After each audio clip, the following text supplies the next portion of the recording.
इस मुद्दे को उठा रहे हैं काफी समय से। ये कोई नया मुद्दा नहीं है, लेकिन इशू ये है कि ये बार बार हो रहा है और इस पर कोई कार्रवाई नहीं होती है। मुझे याद है जब मैं यूपी में काम कर रही थी तो जो पेपर लीक हो रहे थे वो एक दो जो एकदम जो नीचे वाले अधिकारी हैं उनको आपने अरेस्ट कर लिया या 2 दिनों के लिए रख लिया थाने में, उसके बाद बात वहीं पे रुक जाती है। किसी पर कार्रवाई नहीं हुई है, किसी पर कोई ठोस कार्रवाई नहीं हुई है। अब ये मुद्दा इतना ज्वलंत इसलिए है क्योंकि देश के युवा हैं ये, और ये समझ रहे हैं कि हमारे फ्यूचर, हमारे भविष्य के लिए क्या है।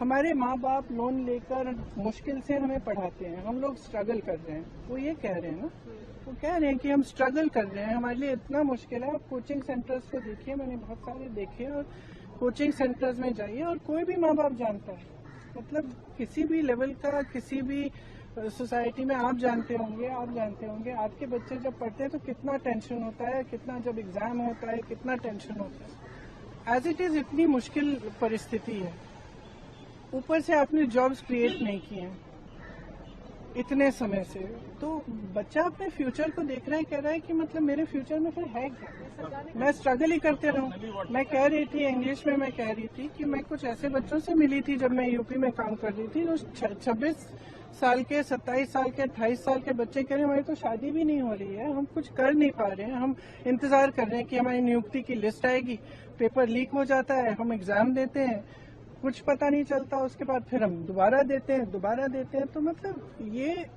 एक बहुत ही जेन्युइन प्रॉब्लम है और इसको हल्के में कोई नहीं ले सकता। ये एक बहुत जेन्युइन प्रॉब्लम है। आज युवा बहुत ही दुखी है एक्चुअली। ये जो आप नाराजगी देख रही हैं एक्चुअली दुख है कि हमारे फ्यूचर, हमारे भविष्य के बारे में कौन सोच रहा है।